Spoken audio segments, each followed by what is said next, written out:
Om Swastiastu. Swastiastu. Selamat malam bagi Bapak Ibu guru dan selamat malam bagi Bapak. Selamat malam. Gimana kabarnya Pak? Baik. Oke, baik. Baik. Jadi saya mohon izin bahwa saya akan meliput tentang mungkin berita mengenai di benua saat itu bagaimana. Oke. Jadi sebelum itu perkenalkan, nama saya Gusti Baus Komangadirin Bawa dan rekan saya yang merekam ini adalah Ika Daisandra Wiguna. Kami berdua dari kelas IPA 1 dan kami ingin meliput berita saat ini. Sebelumnya untuk nama Bapak siapa? Nama saya KLK Igusti Agung Putrawan dari Lanal Denpasar. Baik. Jadi di sini saya bersama narasumber dan langsung saja saya menanyakan beberapa pertanyaan untuk Bapaknya. Jadi pertanyaan yang pertama yaitu, apakah jenis pelanggaran yang dilakukan oleh kapal asing yang sedang melanggar itu? Biasanya kapal asing seperti kapal ikan itu biasanya illegal fishing, itu sangat melanggar. Yang kedua itu biasanya dengan penangkapan ikan dengan pukat harimau, itu sangat merusak ekosistem laut. Jadi biasanya, pukat harimau dilarang dia? Iya, dilarang itu biasanya. Itu karena merusak ekosistem laut. Jadi bisa merusak terumbu karang. Iya, betul. Oke, mungkin pertanyaan kedua lanjut ya. Iya. Siapakah pihak yang menangkap kapal tersebut? Mungkin pihak pemerintah atau pihak dari timnya Bapak sendiri? Itu kalau kita menangkap itu kita koordinasi dengan instansi terkait yang lain seperti Kementerian Kelautan dan Perikanan, kita dari Angkatan Laut, dari Badan Keamanan Laut, dan Polisi Perairan atau Polairut. Jadi begitu ada kapal asing pelanggaran tuh langsung dipanggil semua itu? Ya, kita udah koordinasi dengan instansi terkait. Udah di sekitaran benua itu udah. Kita udah koordinasi. Siap. Jadi begitu caranya. Oke, lanjut pertanyaan ketiga, yaitu kapan penangkapan dilakukan? Apakah saat terjadi pelanggaran tersebut atau atau Bapak itu mengadakan patroli setiap hari misalnya? Kalau penangkapan kapal itu biasanya kita koordinasi dengan instansi terkait, kita patroli gabungan. Nanti kalau kelihatan ada yang mencurigakan, kita lakukan koordinasi dulu dengan kapal tersebut. Setelah itu kalau kelihatan sangat mencurigakan, baru kita dekati, kita naik, baru kita koordinasi dengan kaptennya.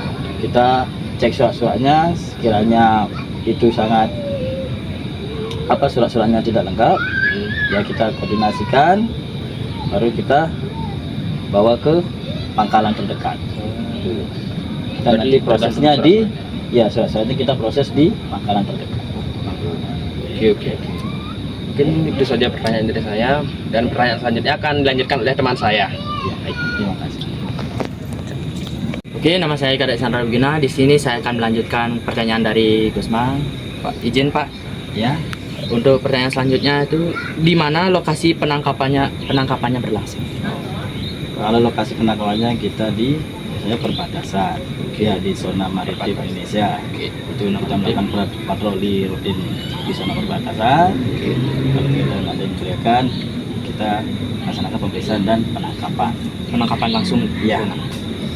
Oke, pertanyaan selanjutnya, mengapa kapal tersebut dianggap melanggar hukum perairan Indonesia? Ini teman-teman juga banyak yang bertanya seperti itu pada saya. Ya, ini kenapa kapal tersebut dianggap melanggar hukum perairan di Indonesia? Ya, itu biasanya dianggap melanggar itu karena setelah kita melaksanakan pemeriksaan, biasanya dia mencurigakan karena membawa narkoba atau barang ilegal lainnya.